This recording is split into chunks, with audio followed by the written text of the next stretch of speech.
নমস্কার, hello everyone. গতকালকের ভিডিওতে দেখছইন আমরা বার্ড হসপিটালে গেছিলাম আমার বাবারে নিয়ে চিকিৎসা করানি।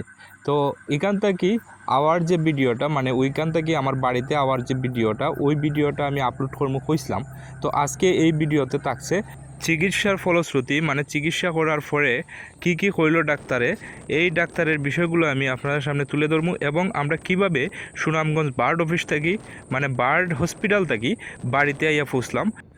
এখন বিশেষ করে যে বিষয়ের লাগি আমরা বার্ড হসপিটালে গেছিলাম বাবার চিকিৎসা করানোর লাগি, এখানে যাওয়ার পরে চক্ষু বিশেষজ্ঞ মানে সার্জন ডাক্তারে কইলা যে এই চোখটি মানে বাবার ডান চোখটি কিন্তু অপারেশন করতে হয়। তো অপারেশন করিয়া যে সানিটা আছে সানিটা তারা কাটিয়া ফেলাই দিব। তো আমরা হুট করে ডিসিশন না নিয়া আমরা আইলাম আপাতত বাড়িত।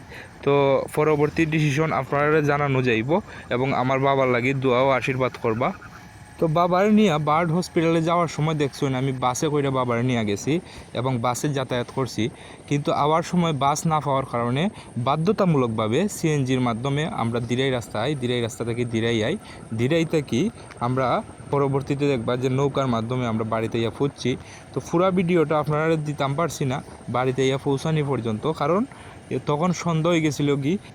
তো দেখতেই পাররা সুনামগঞ্জ থেকে দিরাই যাওয়ার যে রাস্তাটা কি দারুণ একটা রাস্তা, কি মনোমুগ্ধকর একটা পরিবেশ।